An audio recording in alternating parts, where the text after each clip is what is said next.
उसने दुनिया के सबसे बड़े जौहरी बम धमाके का वीडियो जारी कर दिया है। इस वीडियो में उस जौहरी बम के धमाके की पूरी जानकारी भी दी गई है। इसका टेस्ट 30 अक्टूबर 1961 को किया गया था, जो कि हिरोशिमा पर डाले गए बम से 3333 गुना ज्यादा ताकतवर है। कोलंबिया में बड़े पैमाने पर कत्ल के बाद फौज को तैनात किया गया है। फौज की मौजूदगी के बाद भी कोलंबिया में तशद्दुद रोकने का नाम नहीं ले रहा है। लेबनान में सुन्नी और शियाओं के बीच पूरी रात पुरतशद्दुद झड़प की खबरें आती रही। तशद्दुद के बाद लेबनान में इक़्तिसादी मंदी का खदशा जाहिर किया जा रहा है। हिंद चीन सरहदी तनाज़े के दौरान 15 जून को गलवान वैली में मारे गए चीन के फौजियों की कब्र की फोटो सामने आई है। चीन की सोशल मीडिया साइट्स पर तस्वीर तेजी से वायरल हुई है। जिस शख्स ने कब्र की फोटो डाली थी उसे जेल भेज दिया गया है। चीन की तौसीकारी पॉलिसी के खिलाफ अमेरिका, ऑस्ट्रेलिया, जापान और हिंदुस्तान के बीच 4 ममालिक का मजबूत इत्तेहाद यानी क्वाड बनने जा रहा है। सितंबर या अक्टूबर में अमेरिका, ऑस्ट्रेलिया, जापान और हिंदुस्तान में एक साथ मिलकर चीन के खिलाफ बातचीत करने की बात कही जा रही है।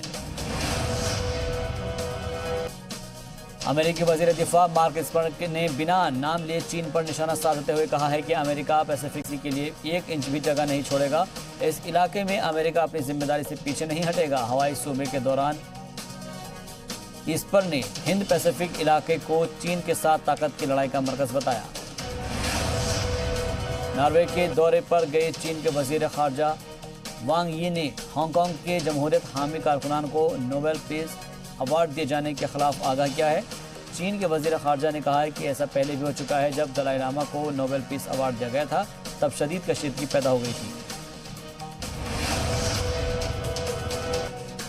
Confederation of all India traders ने इस बार त्योहार के सीजन में चीन को 40,000 करोड़ रुपए का झटका देने का मंसूबा बनाया है। कैट के इस मंसूबे में भारतीय सामान हमारा अभिमान के तहत अगले महीने से सभी त्योहारों में चीन की चीजों की बजाय हिंदुस्तानी सामान खरीदने की अपील की जाएगी।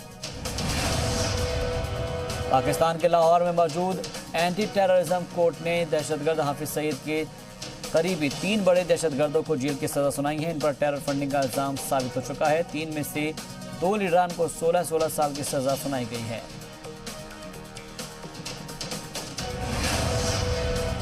और तमिलनाडु के कोयम्बटूर में वसंत से पहले ही तितलियों की रंगीन आंखों को भाने लगी है।